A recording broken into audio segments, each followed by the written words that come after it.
In the spring of 1852, Queen Victoria of England and her husband Prince Albert were on top of the world. Victoria had survived the threat of revolution to emerge stronger and better loved than ever before.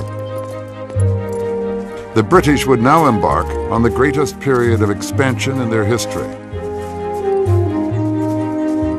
But their attempt to export Victorian values around the globe would provoke a clash of cultures and convictions that would shake the Queen and her empire to the core.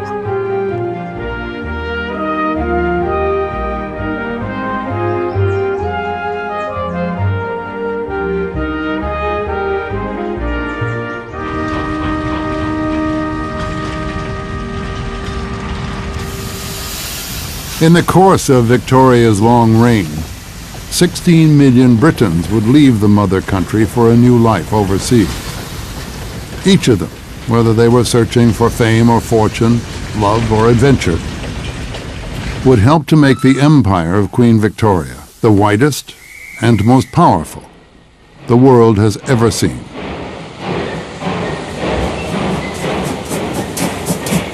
There was the feeling that this island, though then very, very beautiful, peaceful, proud, rich, in all ways successful. Nevertheless, it was cramped, it was small, it was drizzly.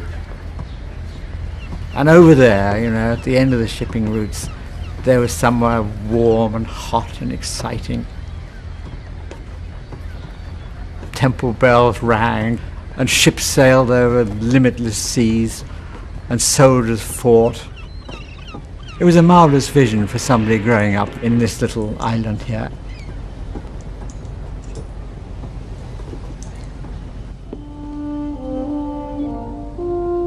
But whatever their personal dreams and ambitions, these hopeful emigrants took with them a baggage of ideas and values, beliefs and prejudices that would spread to the further corners of the earth and soak a significant part of it in blood. Most of those leaving the mother country in the 1850s were heading for the Queen's self-governing dominions of Canada, Australia and New Zealand, or the former colonies of the United States. Others were bound for the country that Victoria would one day describe as the most precious jewel in her crown, India.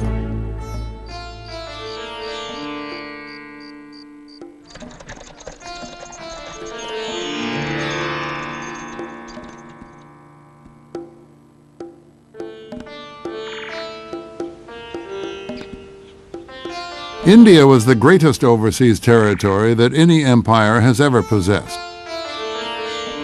But it had been conquered not by the British Army, but by a private trading company. The East India Company had begun with a single warehouse on the west coast of India. When its trade was threatened by European rivals or Indian rulers, the company went to war. It employed its own private army of native troops, commanded by British and European officers. They won battle after battle.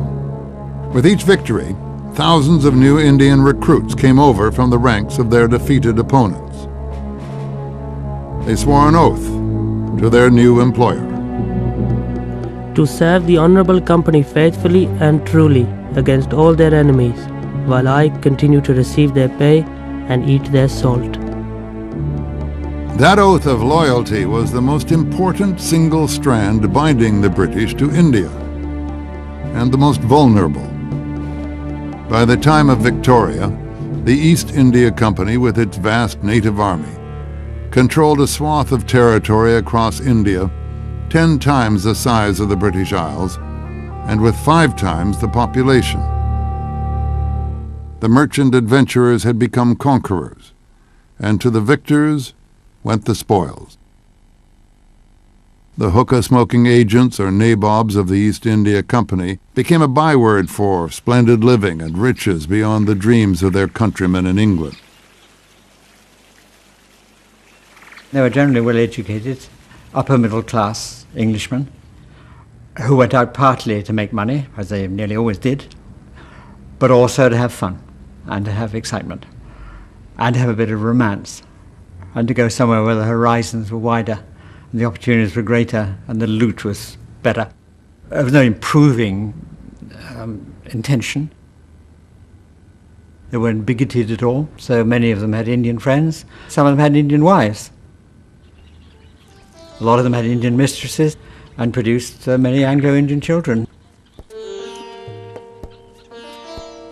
The Indian mistress, or Bibi as she was known, was an important, almost official feature of company life. Traditionally, she was installed in a house known as a bibigar, where she lived in some luxury with her children and servants. In its early days, the company had encouraged its white employees to take Indian wives, but the bibi had become the approved alternative.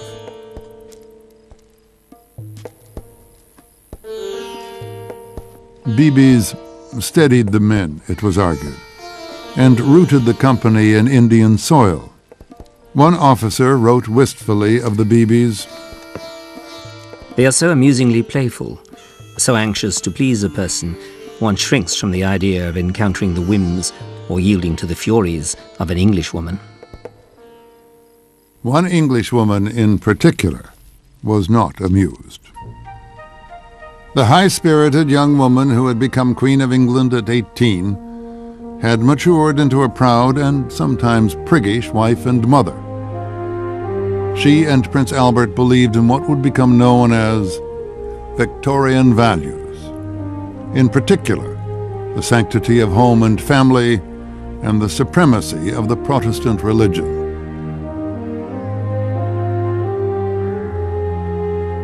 They were values shared by most of Victoria's British subjects, rich or poor.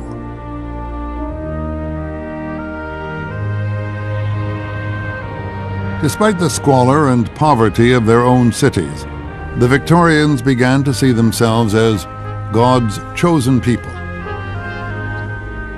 with a mission to spread the gospel to other lands. All of these things come together around this period, around sort of 1815 onwards, to develop a very new attitude within Britain, a feeling that they are the face of the future, really, and a desire to impose this on others. They feel they have a duty to do this, to civilize people, and this is known as the civilizing mission.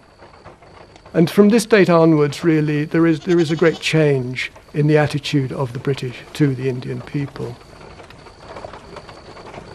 This feeling coincided with new inventions and initiatives that would bring the two worlds of England and India closer together, with horrific results for both.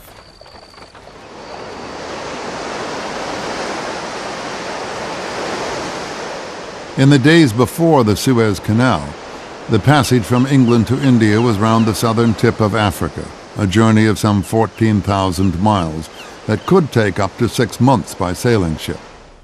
But in 1837, the first year of Victoria's reign, the East India Company employed a retired naval officer to find a faster route.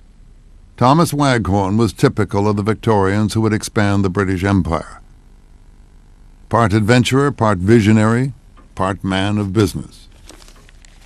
He proposed a shortcut to India, across Egypt and down the Red Sea. Most people thought he was mad. The overland journey across Egypt was plagued by bandits, and the Red Sea was prone to sudden storms. That made it hazardous for large sailing ships. But Britain had pioneered the age of steam, and Waghorn gambled that steamships could operate on the Red Sea without fear of wind or current. As a coaling station, he used the port of Aden, the first colony acquired in Victoria's reign. Soon, regular services were plying the Red Sea between Aden and Suez.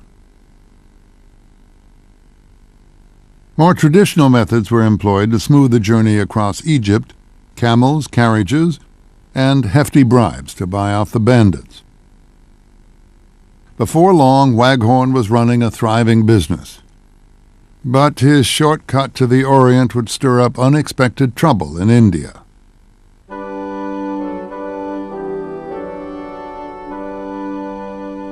The long sea voyage around the Cape had deterred many English women from joining their menfolk in the Far East.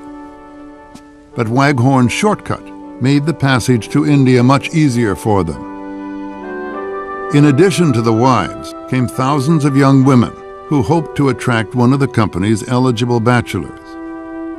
These women were to have a dramatic effect on the way of life enjoyed by the men who ran India. With the coming of the women, there was increasing tendency to establish separate enclaves for Europeans, known as cantonments, which were usually on the outskirts of cities. And in these places, the Europeans were able to live in their own houses. They would socialize together. They wouldn't even go into the town to do their shopping. They had their own cantonment shops, so that they never had to go to the native bazaar. So they were completely enclosed. And in this situation, the European women had really very little contact with the outside world. Their main contact with the Indians was with servants, and these were people whom they commanded as inferiors. They learnt some basic Hindi words, which were often the most insulting forms of address to people. But they did this because this was the way you addressed your servants. For another thing, of course, there was the sexual aspect of it. They didn't want their menfolk to be associated with Indian women, understandably so, really. But that meant that the gulf was driven through the relationship between Britons and Indians. The amusingly playful Bibi was pushed into the shadows, slowly, but not entirely, receding.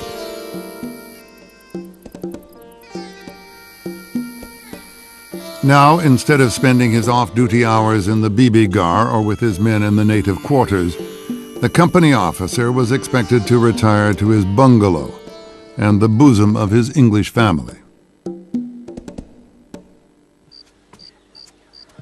It was a bosom that often quivered with righteous indignation at what was glimpsed of the world beyond the European compound. The daughter of an English merchant in Lucknow complained bitterly. The streets are never known to be swept, and flies abound in such numbers that sometimes the shops can only be opened at night. Besides which, the place is infested with monkeys that unscrupulously walk off with all they can lay their hands upon.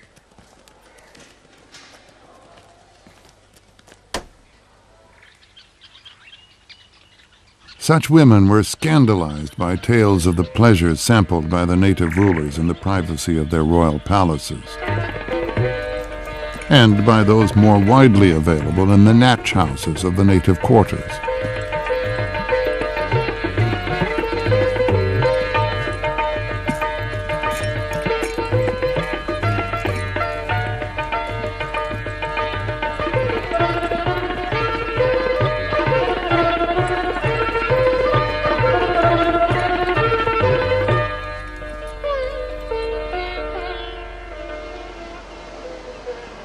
It was not only English women who demanded change. The same steamships from England brought out missionaries who were determined to make India not only more civilized, but more Christian. The missionaries who came were very intolerant of Indian religions, particularly Hinduism, which they saw as a religion of superstition, of dirt and squalor, but also of idol worship. We must unite to condemn the barbarous and obscene rites of Hindu superstition.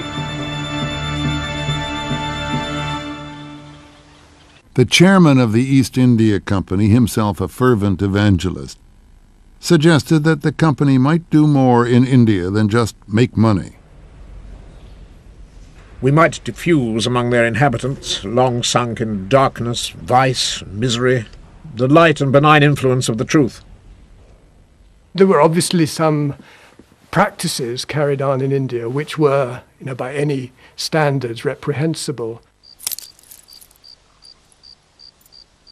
The most disturbing of these practices was the Hindu tradition of sati, burning a widow alive on her dead husband's funeral pyre, ritually prepared by the priest with water, milk, and honey, When a delegation of Indian notables protested that sati was a time-honored custom of their people, General Sir Charles Napier spoke for many of his countrymen.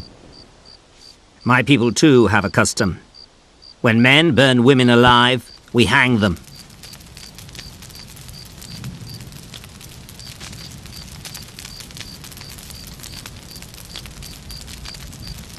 We can justify the British attempts to root out these practices, but I don't think we can justify the way that they were made into symbols of Indian degeneracy.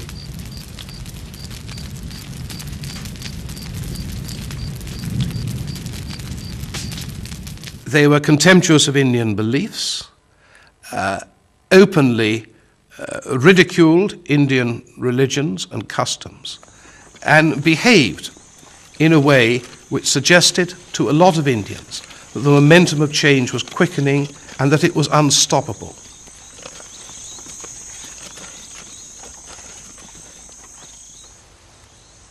Some Indians decided to make a stand. They would fight and die to defend their religions and culture. One of them was a young Muslim called Azimullah Khan. He would prove to be one of Britain's most deadly enemies.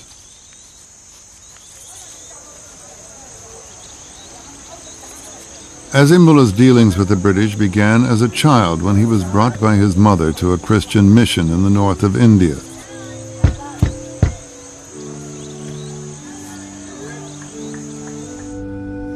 Famine was stalking the region, and mother and child were starving.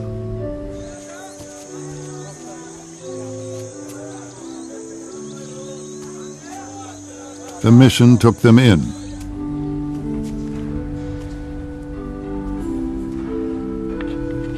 Azimullah was educated in the mission school where he learned to speak English and French. But he had been born a Muslim, and he resisted all attempts to convert him to Christianity. When he left the mission, he took a job as khidmatgar, or butler, in the home of an English family. He joined a great army of servants who catered to the needs of the British in India.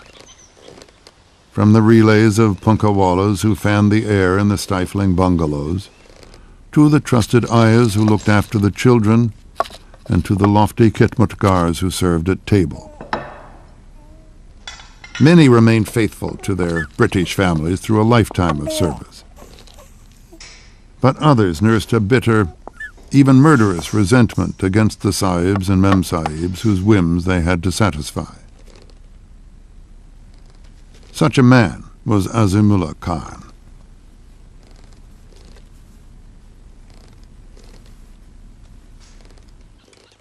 In the 1850s, Azimullah joined the followers of an Indian nobleman with his own grievances against the British. Nana Sahib was the leader of a once mighty Hindu nation, the Marathas, who had been defeated by the armies of the East India Company. Nana's father had been paid an annual pension by the company to keep his family in princely style and to maintain a small army. But when his father died, the pension died with him. His enraged heir, Nana Sahib, decided to appeal to the directors of the East India Company in London, and the man he chose to represent him was Azimullah Khan.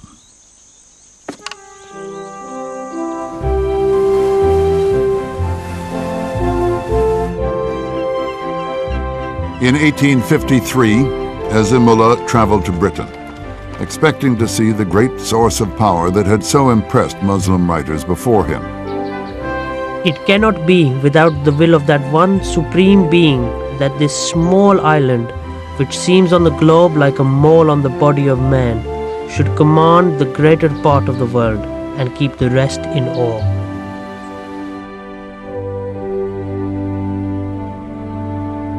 But Azimullah was astonished by the smoke and squalor of London. Here was none of the wealth and dignity maintained by the British in India.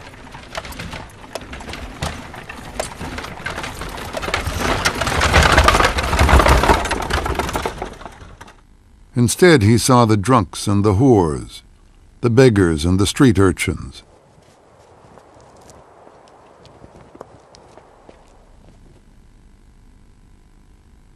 Whole families trudging to factories and workshops.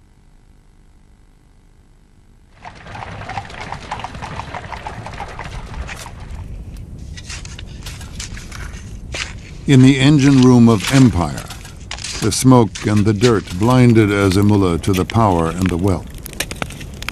When the East India Company rejected his appeal on behalf of Nana Sahib, Azimullah was indignant. England will yet regret the manner in which it has used my master. It seemed an empty threat, but fate would provide him with the opportunity and the weapon. As Azimullah began his return journey, the British rushed headlong into the first major war of Victoria's reign. It was provoked by fears for the security of the overland link to India pioneered by Thomas Waghorn. In the spring of 1854, Russian armies were sweeping through the Balkans and the British public clamored for action. But the government was divided. The Prime Minister wrote to the Queen, "No doubt it may be very agreeable to humiliate the Emperor of Russia, but it is paying a little too dear for the pleasure to cover Europe with confusion, misery, and blood." It was a view shared by Victoria's German-born husband, Prince Albert. His opposition to war became widely known, and the public turned on him in fury. Albert wrote to his brother, "The public has graciously selected me as its scapegoat to answer for its not yet having come to war." The English aristocracy had never accepted the prince as one of their own.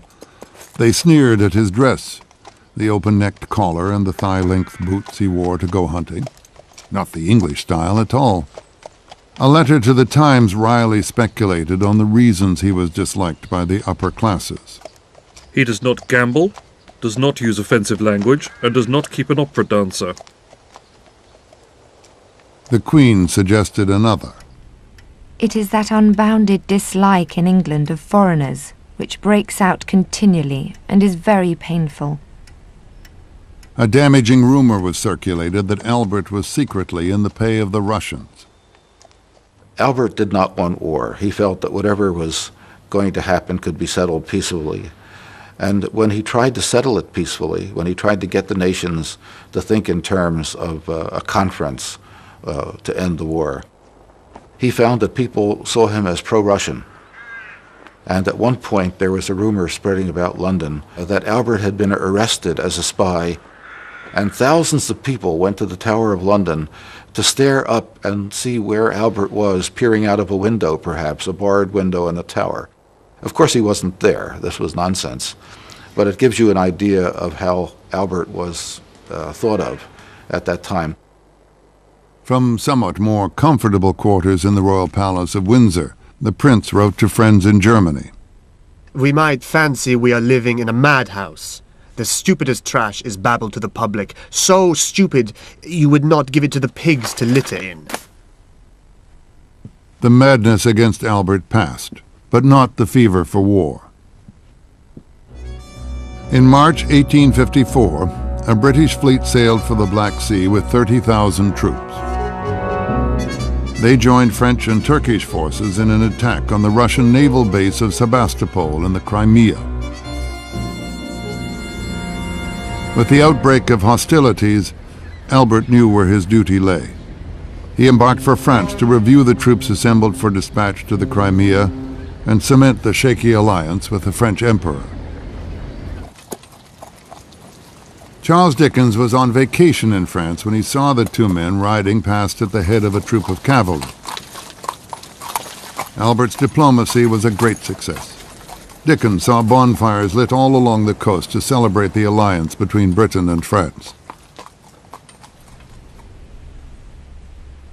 Dickens made his own contribution by lighting 120 candles in the window of his rented cottage on the cliffs above the English Channel. But in the Crimea, there was little to celebrate.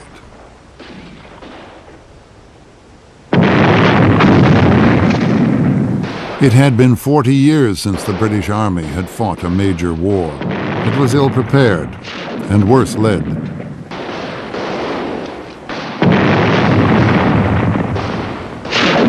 A British officer described the conditions. The men stand day and night in trenches full of water, holding their muskets in their cramped and half-frozen hands, the rain soaking the only clothes they have in the world, which once wet will remain damp forever in this climate. The conditions of the troops was absolutely awful. That they had virtually no supplies, no medical backup at all. They were starving. They were running with lice. They had no tents. They lived in waterlogged trenches. It was a small, ghastly pre-run, if you like, of the Great War. Britain's allies were better equipped and better nourished. A dragoon in the French army reported that the British were so desperate they would exchange their boots for something to eat. We give them what we can. It is pitiful to see such superb men asking permission to gorge themselves on the dregs in our mess tins. Dysentery and cholera swept the ranks, and disease was followed by fatal blunders on the field of battle. The Crimea witnessed the most memorable single fiasco in British military history, the charge of the Light Brigade. The Light Brigade was the finest cavalry force in Europe, but it was commanded by George Brudenell, Earl of Cardigan, who treated war as just another aristocratic hobby like fox hunting. He was sent a written order to recover some British cannon that had been seized by the Russians to his right. Cardigan read this and looked around, and the only guns he could see were the Russian guns directly to his front and other Russian guns on either flank. So, being as he was a rather impetuous officer and not one endowed with brains, he decided to attack. His wonderful last line as he drew his sword was, "Here go the last of the Brudenells," because he was in no doubt that if they went into that valley, most of them weren't coming out. And it was a total shambles.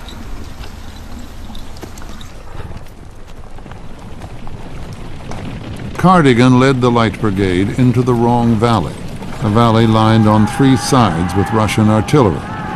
The carnage was described by his men in flashes of horrific detail. We advanced at a gallop amid a fearful fire from front, left and right, of grape, shell and canister. Horses and men fell thick and fast.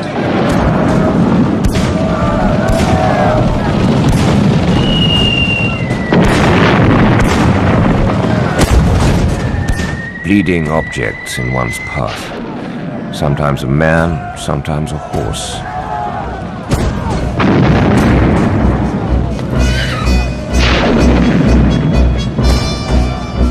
They were cut to pieces. They did actually reach the Russian guns and killed the Russian gunners. And all around, on the slopes, people were watching, aghast, with their hands over their eyes. Of the 600 men who charged into the Valley of Death, barely half rode back alive. 30,000 troops had been sent to the Crimea. Within a year, 2/3 were dead or wounded.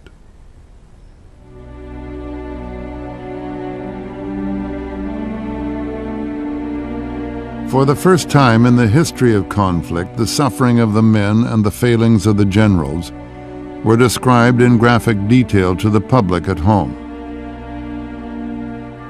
For the Crimea introduced the world's first war correspondent, William Russell, of the London Times.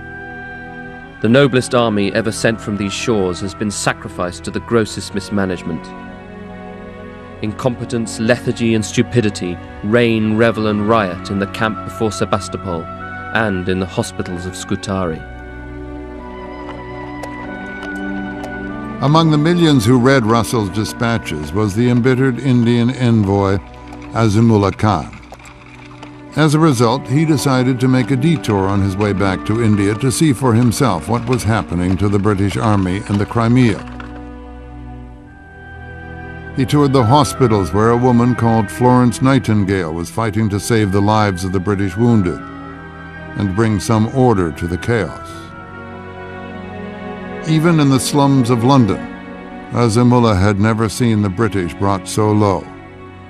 It reinforced his belief that they were far from invincible. He would soon put his convictions to the test. On his return to India, Azimullah faced an uncomfortable meeting with Nana Sahib. He had failed to win back the prince's titles and pensions, and he had spent lavishly of his master's funds.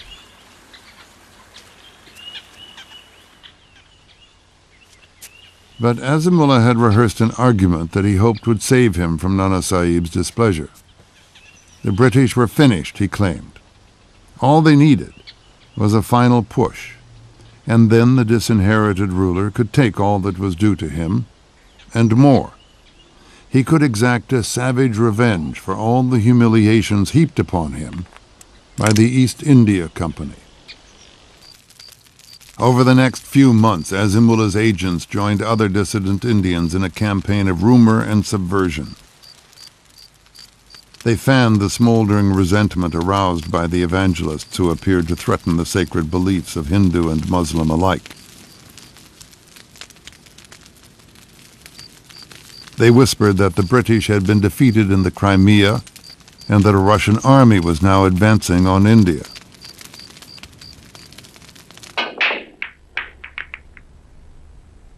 None of this was true. It was the Russians who had been defeated. But the rumor was widely believed.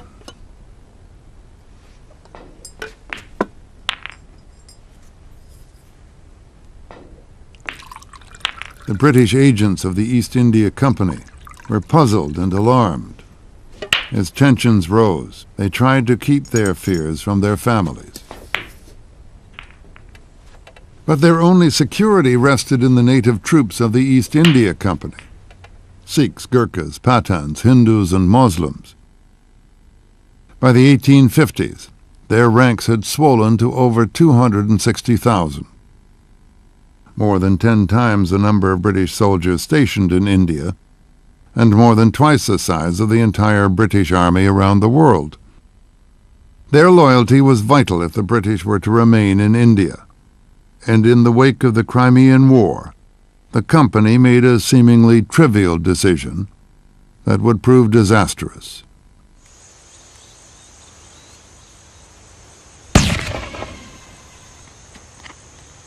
British instructors began to train their Indian troops to use a new rifle, the Lee Enfield, with a cartridge that was greased with animal fat.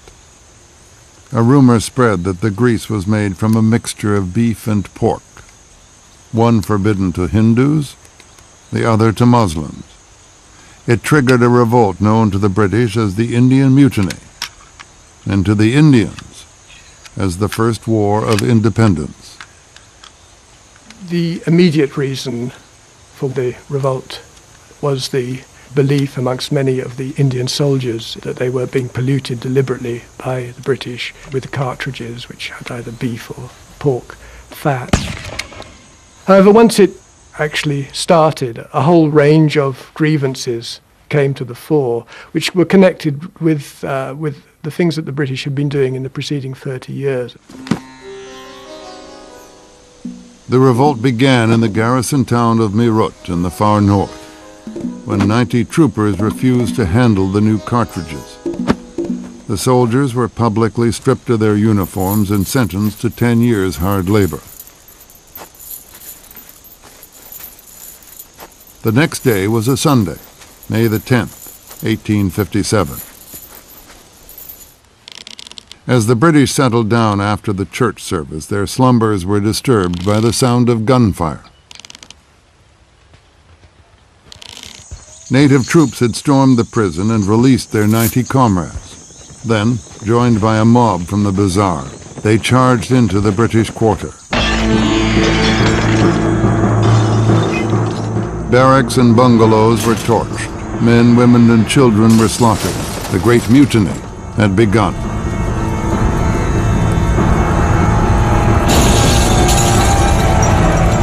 At first it was confined to one area in the north. The isolated British garrisons throughout India held their breath to see if the mutiny would spread. So too did Nana Sahib. Despite the urgings of Azimullah Khan and others, he held back until he knew how the British would react. Just a few miles from his palace was the garrison town of Kanpur, a magnet for many of the young women who had left Britain in search of a husband. One of them had been lent a piano by Nana Sahib, who was friendly with several of the British families in the garrison. Sincerely or not, Nana Sahib assured them that he would protect British women and children with his personal army if local Indian troops joined the mutiny. Throughout May, the peace held, and the British did their best to continue as usual. It was the calm before the storm. On June 4, 1857, the Indian troops attacked their British officers and set fire to their quarters. The entire European community of 1,000 men, women, and children fled to a half-built barrack block on the edge of the city, hastily fortified against attack. 2 days later, Nana Sahib joined the rebels with his own army and took personal command of the siege. The makeshift fortress was raked by cannon and musket fire. Azimullah mockingly called it Fort Despair.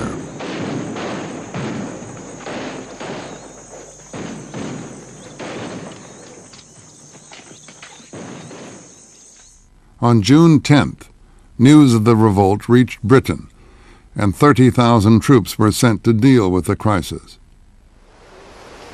But it would take several months for the slow-moving troop ships to reach India.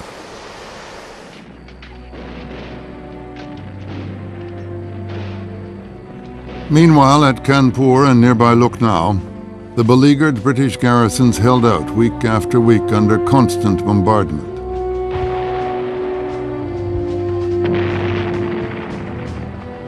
Several hundred women were besieged within makeshift defences. Gradually whittled away, several of them having babies as went along, disease coming in, of course, lack of food. It was a most horrific experience. One of the women, 18-year-old Amelia Horn, described the horrors in detail. Every shot that struck the barracks was followed by heart-rending shrieks of women and children who were either killed outright by the projectiles or crushed to death by falling beams, masonry and splinters. Sometimes a whole family would be found lying dead, side by side. The only source of water was a well swept by sniper fire. On one occasion, we were obliged to drink some water mixed with human blood from the wounds of a native nurse or ayah, who, while standing nearby, had both her legs carried away by the bursting of a shell. On June 12th, the hospital block was set alight by shell fire, burning many of the wounded to death and destroying all the remaining medical supplies. No relief whatever could now be offered to the sick and wounded. There was nothing now to soothe their dying moments. The heat affected their wounds, and the flies settled on them and drove them crazy. It was now that our skirts were in demand. We tore every vestige to supply bandages for the wounded.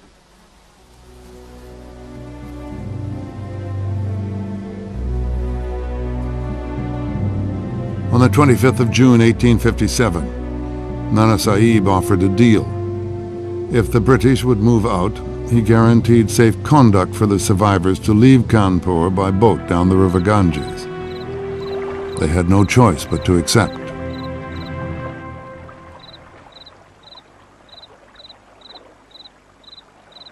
The point of departure was a Hindu temple where the faithful took their ritual baths.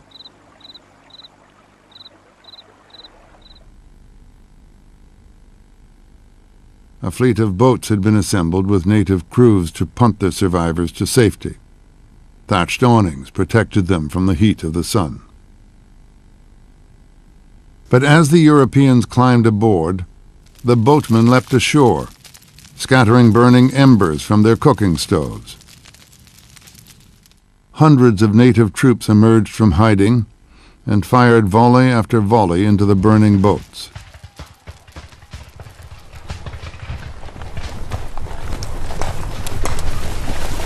Mounted troopers rode into the water, slashing down with their sabers.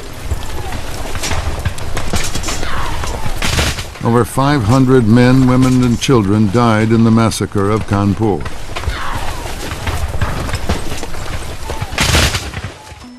Just 4 men escaped downriver to tell the tale. About 120 women and children who had survived the slaughter were rounded up on the riverbank.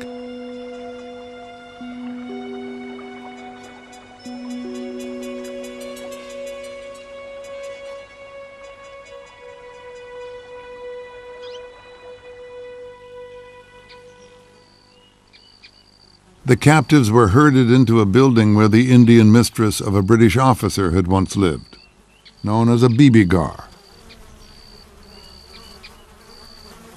But help was finally on the way. A scratch force of 1,000 Scottish Highlanders, a few English Fusiliers, and some loyal Sikhs had been sent from other parts of India. They marched down the Grand Trunk Road in the full heat of the Indian summer. Nana Sahib set out to confront them at the head of 5,000 rebels.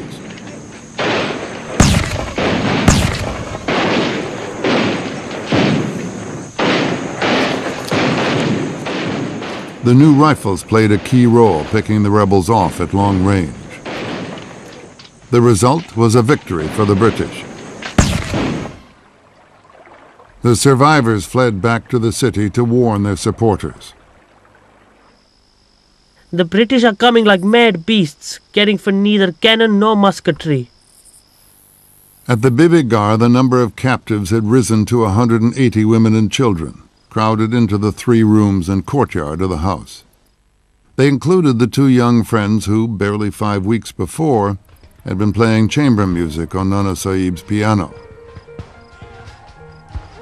Many of the prisoners were wounded, dying of cholera and other infections, or broken by heat and despair. A few recorded their experiences on scraps of paper, or scratched them on the walls with charcoal and broken bits of pottery. They could hear the rumble of guns as the relief force neared the city. But the faces that appeared at the windows were not those of British soldiers.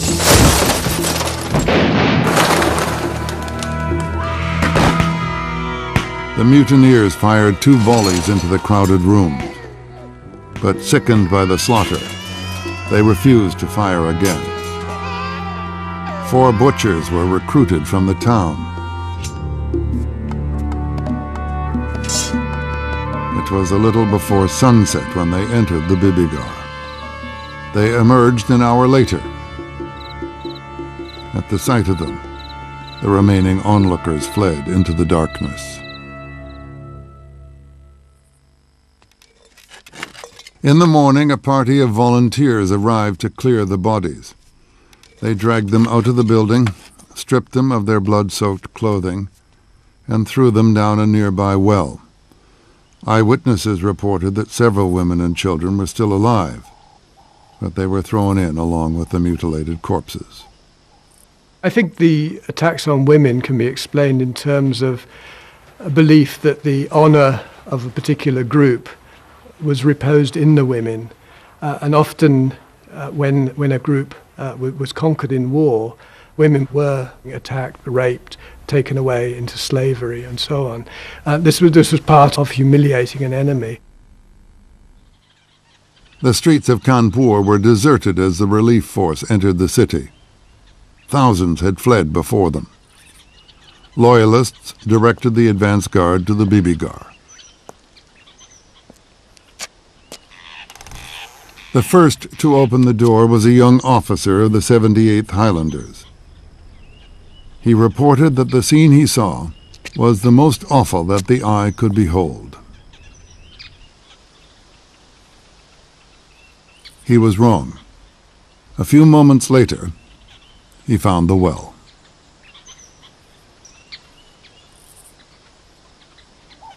The news reached Britain a few weeks later. When the details of the mutiny begin to appear in the British press in the summer of 1857, there is horror and outrage. Stories were coming back of the murder of European women and children, often in the most hideous circumstances. And the sort of respect which the Victorians had for women and for children, this was outraged. Victoria wrote to the wife of the Governor-General in Calcutta. Our thoughts are almost solely occupied with India. My heart bleeds for the horrors that have been committed by people once so gentle on my poor countrywomen and innocent little children. It haunts me day and night. The massacres at Kanpur were not only the worst atrocity the British could imagine. They were regarded by the men who had conquered India as the most shameful reproach. They had failed their women and children. The darkness of the well at the Bibigar closed over them all. Atrocities, well, that was actually war. And when you have war, there are bound to be some excesses. On both sides, yes. Well, it started off with a bunch of people, soldiers, who had a simmering resentment against the British who were lording it over them. So when they got the chance to get back at them, they were quite excessive. But thereafter, the retributions were quite terrible. Thousands of British reinforcements poured into the affected area. Nana Sahib's palace was looted and leveled to the ground. But Nana Sahib and his followers had fled to the mountains, and with them Azimullah Khan. They were hunted by the British for years but never found. Instead, the British turned on other targets for their revenge. What had happened at Kanpur became the justification for brutal reprisals.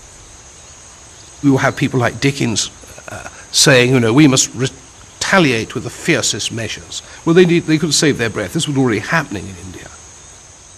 Clergymen are talking in terms of we need more massacres, more must be killed. And it reached such a point that some observers thought that the British people were suddenly revealing a deep-down savagery which everyone thought had disappeared. Captured mutineers were taken to the Bibigar and made to lick the congealed blood from a patch of floor. Then they were strung up from the nearest tree. But the noose did not satisfy the army's thirst for revenge. Any rebel whom they captured, they would either kill on the spot, or they would torture them, or ritually pollute them by forcing, say, Muslims to eat pork or Hindus to eat beef, after which they would hang them from a tree, from a scaffold, or blow them from guns. This they did by attaching their arms to the large wheels of the guns of those days and their body in front of the barrel of the gun and just blowing them to pieces. Back in England, powerful voices were raised against the British descent into barbarity.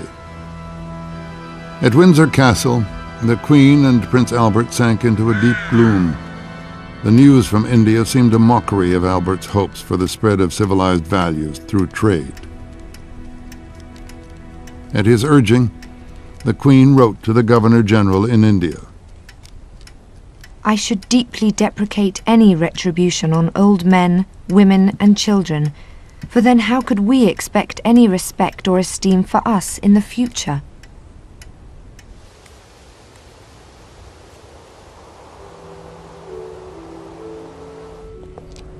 As a mood of grief and shame descended on Britain, Victoria declared October 7th a national day of humiliation.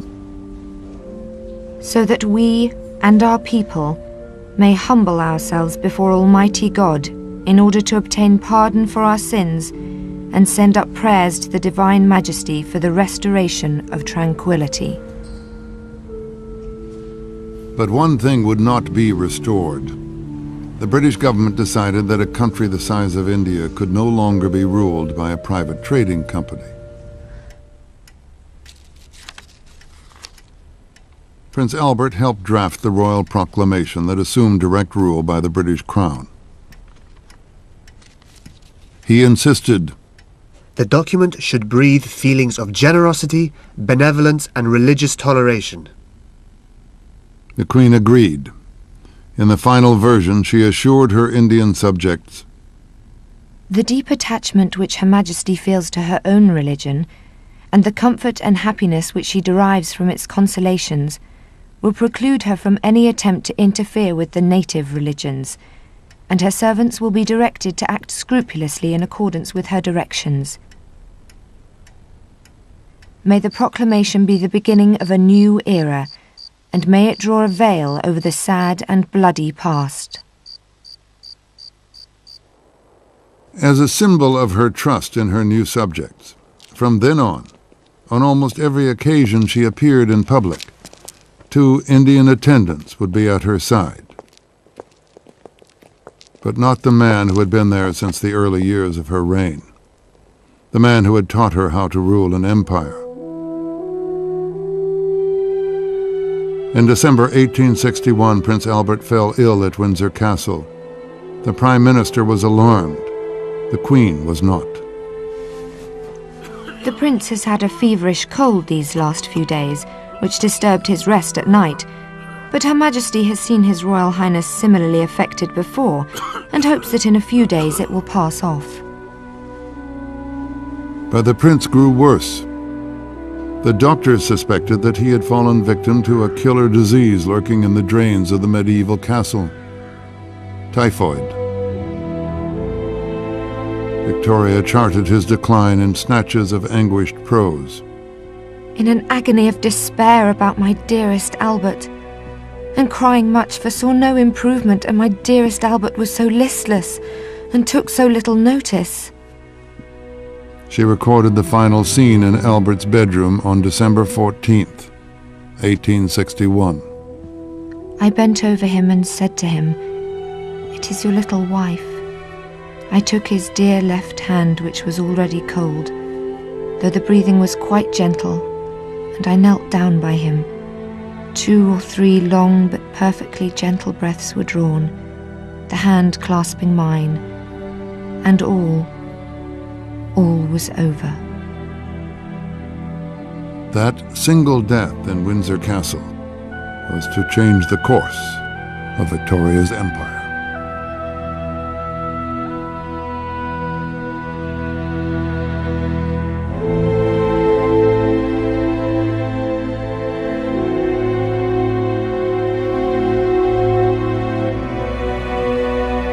At the start of the atomic age of the Cold War, the unthinkable happened. America lost one of its bombs. PBS America goes in search of the lost nuke. Next.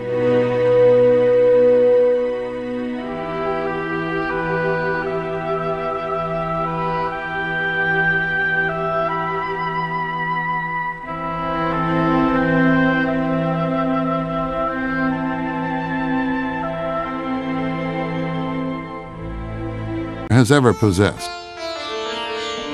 But it had been conquered not by the British Army, but by a private trading company. The East India Company had begun with a single warehouse on the west coast of India. When its trade was threatened by European rivals or Indian rulers, the company went to war.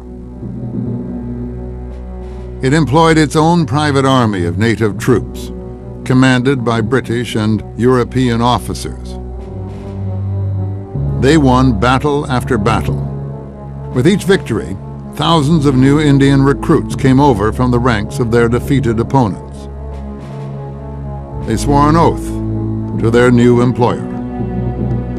To serve the Honourable Company faithfully and truly against all their enemies, while I continue to receive their pay and eat their salt. That oath of loyalty was the most important single strand binding the British to India, and the most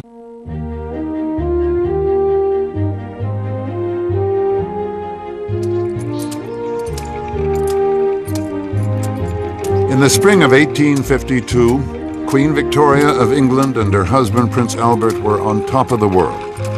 Victoria had survived the threat of revolution to emerge stronger and better loved than ever before.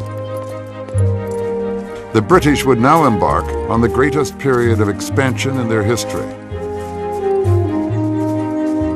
But their attempt to export Victorian values around the globe would provoke a clash of cultures and convictions that would shake the Queen and her empire to the core.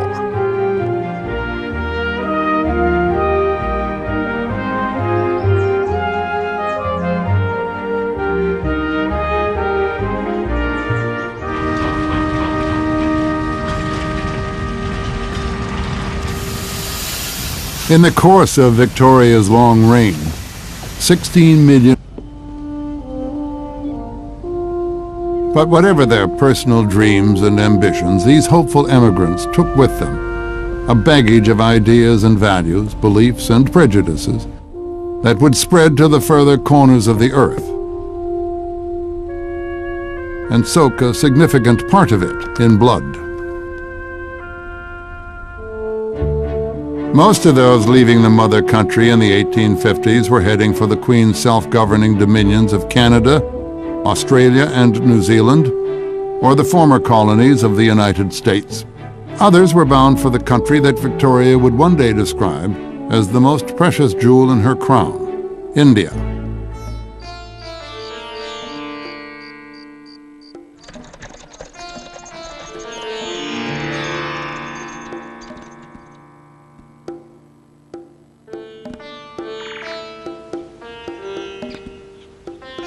India was the greatest overseas territory that any empire, and Britons would leave the mother country for a new life overseas.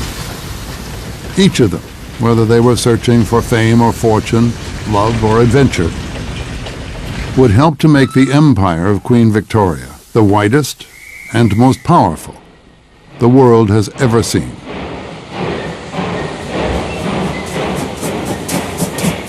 There was the feeling that this island, though then very, very beautiful, peaceful, proud, rich, in all ways successful. Nevertheless, it was cramped, it was small, it was drizzly. And over there, you know, at the end of the shipping routes, there was somewhere warm and hot and exciting.